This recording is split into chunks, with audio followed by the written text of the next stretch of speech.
everyone. Happy Monday. Once again, we've made it to another week, so celebrate, right? I'm Claire Jones. If we haven't already met, I'm an author and small publisher committed to changing the world for the better through inclusive stories and practices, and I'm jumping on today to continue my self-published author series where I go over how to write, publish, and start selling your book in a year. And if you're joining me, please like, comment, share below. Let us know that you're here joining us. And today we're going to continue with a very important topic, protecting your IP, to make sure that we can pay attention to how our output is used and by whom. This is a very important topic nowadays because pirating is a big deal, especially in the world of authorship and books. So if you're interested in the full rundown of what I'm discussing today, please check out my self-published author 52-week planner, where I go over all of this and more. All the details can be found at linktr.ee/clairjoyance. And yes, so let's talk legal. So this is a big topic. I've seen a lot of people get screwed by this. So as a creative, one of the most important things that you need to pay attention to is how your output is used and by whom. Once you put it out into the world, into the internet, it can be picked up by a lot of different people. So it is unfortunately becoming increasingly common for books especially to be pirated, plagiarized, and or sold without the author's awareness, permission, or consent. And copyright, by definition, is the exclusive right given to the originator or assignee of the copyright to print, perform, film, or record literary, artistic, or musical material, as well as authorize others to do the same. Intellectual property, IP, on the other hand, is a work or an invention that is the result of creativity to which one has rights and for which one may apply for a patent, a copyright, a trademark, etc.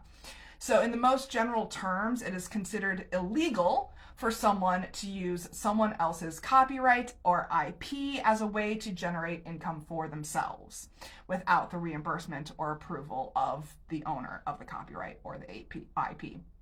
I first learned about these concepts in the Art and Business Semester program offered by the Sotheby's Institute of London. While studying abroad in college there, I was given an insider's look at how copyright and IP worked in the world of art auctions, and was amazed to learn that there are very exact and particular laws surrounding what counts as a copyright violation.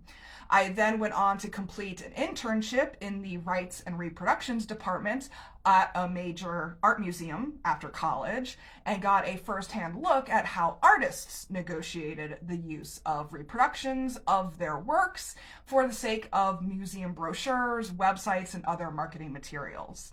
It's a fascinating subject, to say the least. I almost went to law school for art law because it is so fascinating.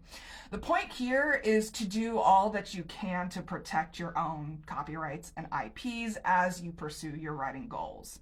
First and foremost, this means putting a copyright notice on all of your drafts and any excerpts that you send to friends, family, freelancers, colleagues, readers, etc.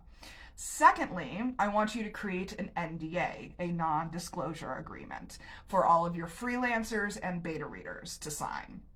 This is a binding contract between two or more parties that prevents sensitive information from being shared with others and will offer you some legal protections in case your editor, for example, decides to leak your manuscript to the internet. I actually saw a story about this on TikTok the other day where an author used a copyright protection service and found out that copies of her unpublished book were being pirated on the internet. So that means one of her beta readers, one of her editors, one of her formatters leaked her unpublished work to the internet.